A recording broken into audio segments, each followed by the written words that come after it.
यह स्तोत्र हाथ लगना भाग्य का खुलना है, जैसे प्यासे को अमृत मिल जाए, जैसे अंधेरे पथिक को अचानक दीपक मिल जाए। यह तो प्रभु की मौन कृपा का संकेत है। नमो भगवते वासुदेवाय। यह दिव्य स्तोत्र कूर्म पुराण के पूर्व भाग में वर्णित है, जिसे स्वयं सनकादि ऋषियों ने गाया। यह केवल स्तुति नहीं, यह ईश्वर के शाश्वत सत्य का स्मरण है। अगर कोई व्यक्ति वराहपुरी के स्वामी भगवान वराह को प्रसन्न करना चाहता है तो उसके लिए यह स्तोत्र से बढ़िया कोई माध्यम नहीं।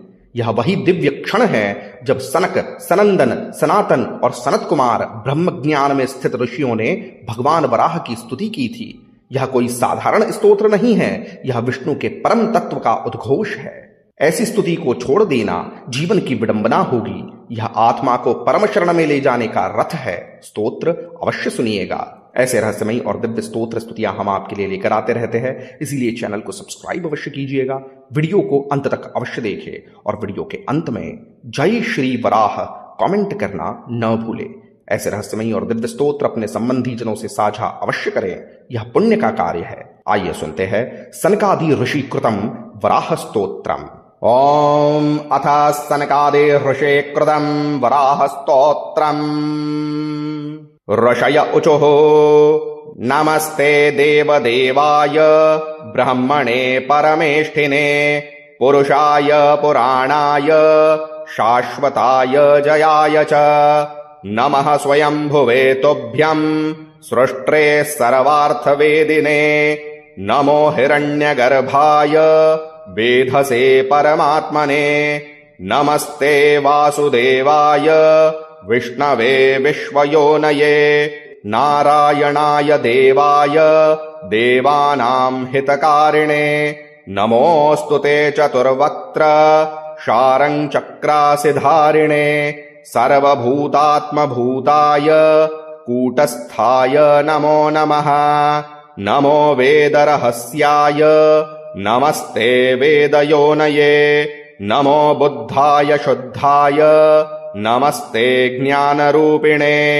नमोऽस्त्वानन्दरूपाय साक्षिणे जगतान्नमः अनन्ताय प्रमेयाय कार्याय कारणाय च नमस्ते पञ्चभूताय पञ्चभूतात्मने नमः नमो मूलप्रकृतये मायारूपाय ते नमः नमोऽस्तु ते वराहाय नमस्ते मत्स्यरूपिणे नमो योगाधिगम्याय नमः संकर्षणाय ते नमस्त्रिमूर्तये तुभ्यं त्रिधाम्ने दिव्यतेजसे नमः सिद्धाय पूज्याय गुणत्रयविभागिने नमोऽस्त्वादित्यरूपाय नमस्ते पद्मयोनये नमो मूर्ताय मूर्ताय माधवाय नमो नमः त्वय्यैव सृष्टमखिलम्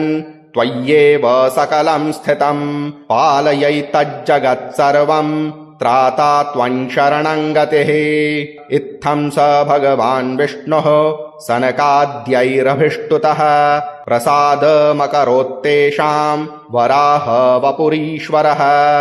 ऋषय ऊचुः नमस्ते देवदेवाय ब्रह्मणे परमेष्ठिने पुरुषाय पुराणाय शाश्वताय जयाय च नमः स्वयंभुवे तुभ्यं सृष्ट्रे सर्वार्थवेदिने नमो हिरण्यगर्भाय वेधसे परमात्मने नमस्ते वासुदेवाय विष्णवे विश्वयोनये नारायणाय देवाय देवानां हितकारिणे नमोऽस्तु ते चतुर्वक्त्र शारङ्गचक्रासिधारिणे सर्वभूतात्मभूताय कूटस्थाय नमो नमः नमो वेदरहस्याय नमस्ते वेदयोनये नमो बुद्धाय शुद्धाय नमस्ते ज्ञानरूपिणे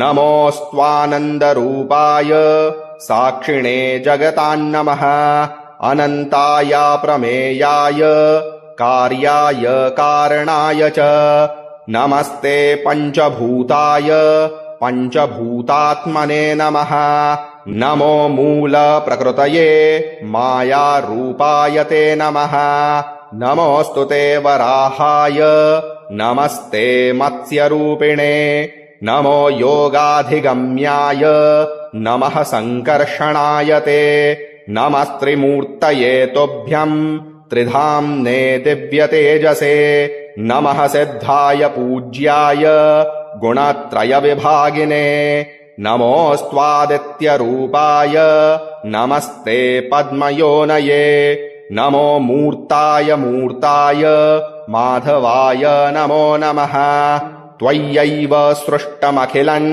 त्वय्येव सकलं स्थितं पालयैतज्जगत्सर्वं त्राता त्वं शरणं गतिः इत्थं स भगवान् विष्णुः सनकाद्यैरभिष्टुतः प्रसादमकरोत्तेषां वराह वपुरीश्वरः ऋषय ऊचुः नमस्ते देवदेवाय ब्रह्मणे परमेष्ठिने पुरुषाय पुराणाय शाश्वताय जयाय च नमः स्वयंभुवे तुभ्यं सृष्ट्रे सर्वार्थवेदिने नमो हिरण्यगर्भाय वेधसे परमात्मने नमस्ते वासुदेवाय विष्णवे विश्वयोनये नारायणाय देवाय देवानां हितकारिणे नमोऽस्तु ते चतुर्वक्त्र शारङ्गचक्रासिधारिणे सर्वभूतात्मभूताय कूटस्थाय नमो नमः नमो वेदरहस्याय नमस्ते वेदयोनये नमो बुद्धाय शुद्धाय नमस्ते ज्ञानरूपिणे नमोऽस्त्वानन्दरूपाय साक्षिणे जगतान्नमः अनन्ताय प्रमेयाय कार्याय कारणाय च नमस्ते पञ्चभूताय पञ्चभूतात्मने नमः नमो मूलप्रकृतये मायारूपाय ते नमः नमोऽस्तु ते वराहाय नमस्ते मत्स्यरूपिणे नमो योगाधिगम्याय नमः संकर्षणाय ते नमस्त्रिमूर्तये तुभ्यं त्रिधाम्ने दिव्यतेजसे नमः सिद्धाय पूज्याय गुणत्रयविभागिने नमोऽस्त्वादित्यरूपाय नमस्ते पद्मयोनये नमो मूर्ताय मूर्ताय माधवाय नमो नमः त्वय्यैव सृष्टमखिलम् त्वय्येव सकलं स्थितं पालयैतज्जगत्सर्वं त्राता त्वं शरणं गतिः इत्थं स भगवान् विष्णुः सनकाद्यैरभिष्टुतः प्रसादमकरोत्तेषां वराह वपुरीश्वरः ॐ कूर्मपुराणे पूर्वभागे सनकादि ऋषिभिः कृतं वराहस्तोत्रम्।